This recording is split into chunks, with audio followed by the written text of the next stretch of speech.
कि सत्ता, संख्या, ताकत के दम पर केंद्र की भाजपा सरकार ने सुप्रीम कोर्ट के फैसलों को अध्यादेश के मामले से पार्लियामेंट में पलटने का काम किया है। क्या इस फैसले को भी, जिसमें सुप्रीम कोर्ट का आदेश है कि 2 हफ्ते के भीतर भाजपा की राज्य सरकार, केंद्र सरकार की मोहर लगने के बाद 15 अगस्त को 11 बलात्कारी हत्यारों को जो रिहा किया है, 2 हफ्ते में उन्हें वापस जेल भेजना है। क्या इन 2 हफ्तों में ये 11 बलात्कारी हत्यारे जेल जाएंगे सुप्रीम कोर्ट के आदेश के अनुसार, या फिर हम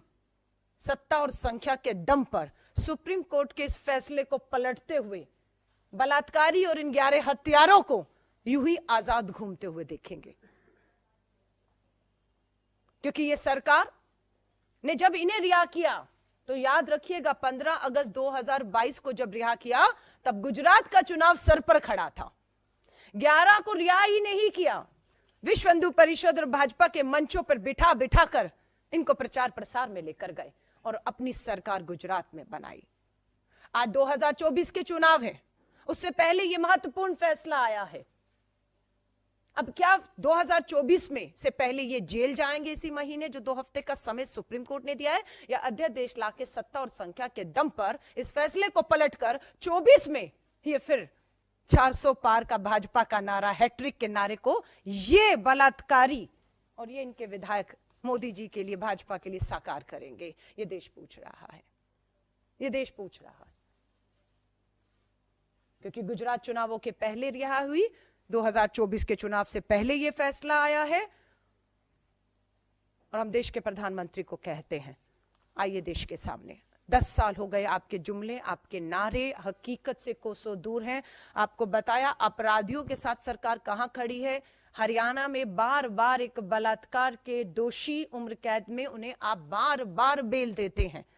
ब्रजभूषण की एफआईआर, गिरफ्तारी नहीं होती, न्याय नहीं मिलता है। मणिपुर की बेटियां यहां पर आपकी दिल्ली की दहलीज पर, जंतर मंतर पर अपना सर पटक पटक कर चली गई, उनके लिए भी एफआईआर और कानूनी कार्रवाई सरकार करे, सुप्रीम कोर्ट को फटकार लगानी पड़ी। तब हरकत में आई केंद्र की और मणिपुर की सरकार, और आज भी केंद्र और गुजरात में भाजपा की सरकार और सुप्रीम कोर्ट का यह फैसला पूरी तरह से भाजपा को बेनकाब करता है। हम सुप्रीम कोर्ट का धन्यवाद करते हैं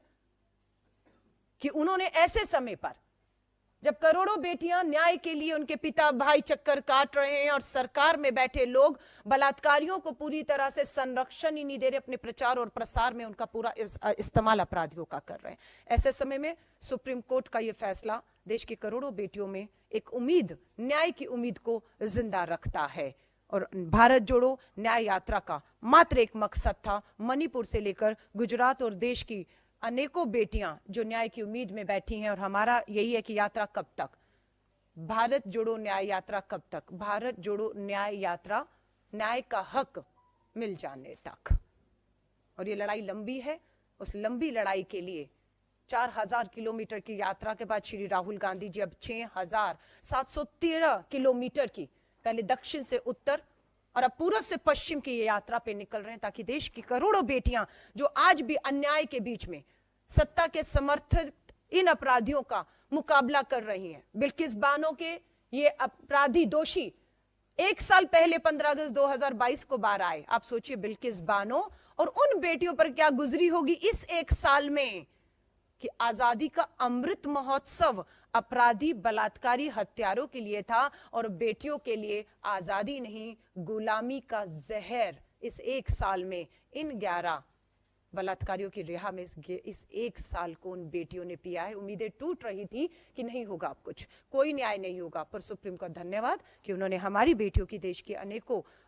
लोगों की उम्मीदों को जिंदा रखने का काम किया है। और हम पूरी वचनबद्धता के साथ